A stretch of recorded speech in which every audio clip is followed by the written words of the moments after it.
So ride quality is decent. Of course, it's just a little bouncy with it being a Tesla, honestly. But really comfortable ride. A lot of that has to do with the seats.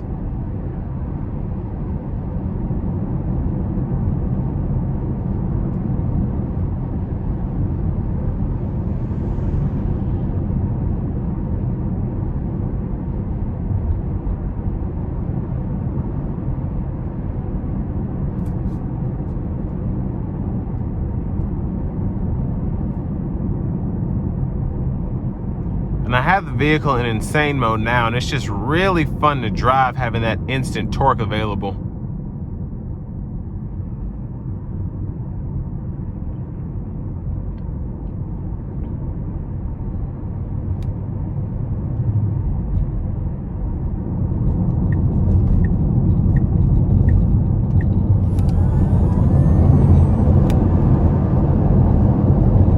Yeah, it's crazy fast.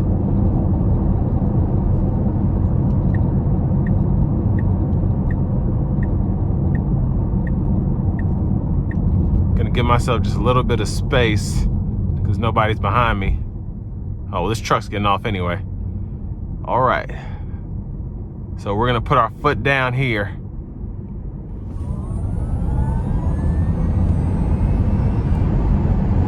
Of course, it's ridiculously fast.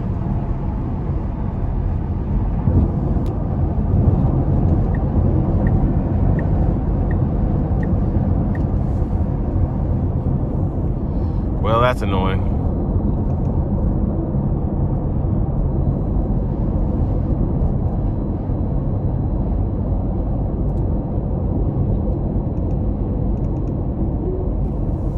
So there's the autopilot there.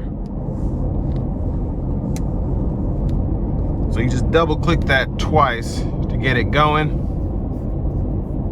And I think the comfort damping is on for the suspension.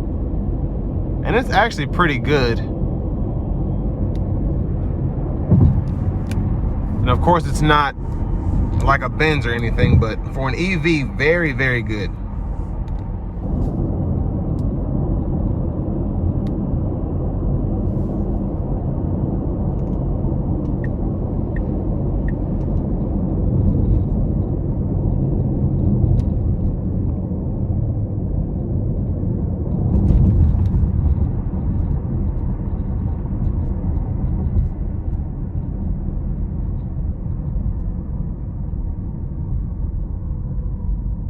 But like I said earlier, this is definitely how I would spec mine out. It's still really fast. You're saving yourself $40,000, $50,000 as opposed to a Plaid, and you get the most range, which is what a lot of EV buyers are really into. That's the biggest thing when they're looking for a car.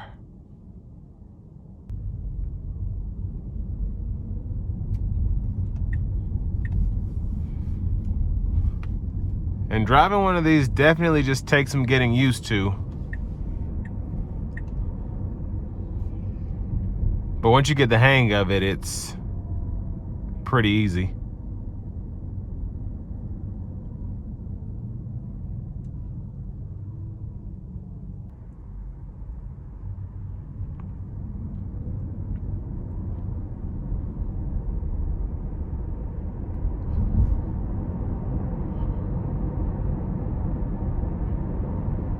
Now, the one caveat about having this yoke steering wheel is I can't really, I mean, I guess I could kind of like fool with the radio while driving with one hand. It just doesn't feel right. I want to have my hand right here and I can't.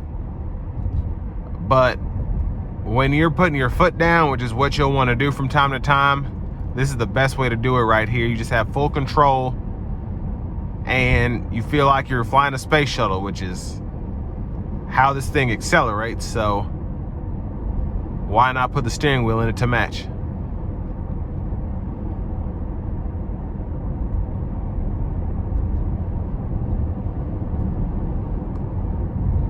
But the Model 3 is a great car.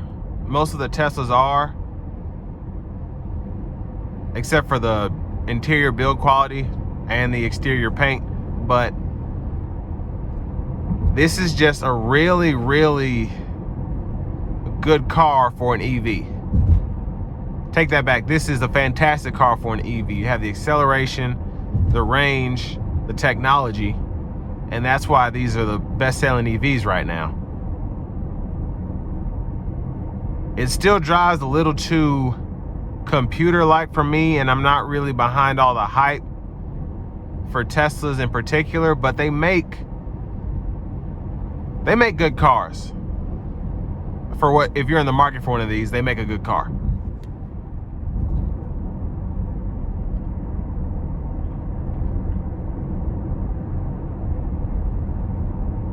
But this will bring me to the end of my review of the 2022 Tesla Model S long range.